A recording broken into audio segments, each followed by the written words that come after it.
আসসালামু আলাইকুম। আমার এই ফেসবুক পেজে এই যে ইরাক নিয়ে এবং ইরাকে যেন অবৈধভাবে না আসে এই ভিডিও যে কত দিছি, মানে আমি নিজেও জানি না। আবার এখনও বলতেছি ইরাকে অবৈধভাবে প্রবেশ করবেন না।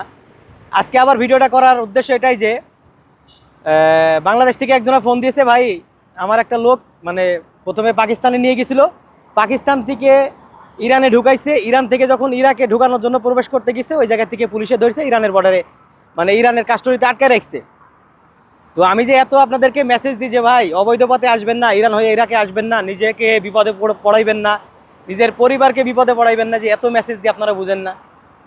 মানে মানুষ যদি বিপদের সম্মুখীন না হয় আসলে তখন ছাড়া কেউ বুঝতে পারে না যে না আমি কোন পরিবেশে আছি। তো এখন ওই যে মানে মেসেজ করতেছে ভাই কোনো একটা উপদেশ দেন, কি করতে পারি আমরা। কি করবেন ভাই, আপনি যে দালালের মাধ্যমে আসছেন ওই দালালের সাথে যোগাযোগ ছাড়া কোনো উপায় নাই। কারণ ওই যে মানে ইরানে যেহেতু এখন কাস্টডির ভিতরে আটকানো আছে, তখন আপনি হয়তো বা আপনি সরকারিভাবে বাংলাদেশ এম্বাসি মানে ইরানে যে এম্বাসি আছে এই এম্বাসির সাহায্য নিতে পারেন, আর না হয়তো আপনার ওই দালালের মাধ্যমে কিছু করবেন। তা আবারও বলি, আরও বলবো, আরও হাজারবার বলবো, ইরাকে যেন অবৈধভাবে না আসবেন, বিশেষ করে ইরান হয়ে যেন না আসবেন। ভালো থাকবেন সবাই। আসসালামু আলাইকুম রহমতুল্লাহি ওয়া বারাকাতুহু।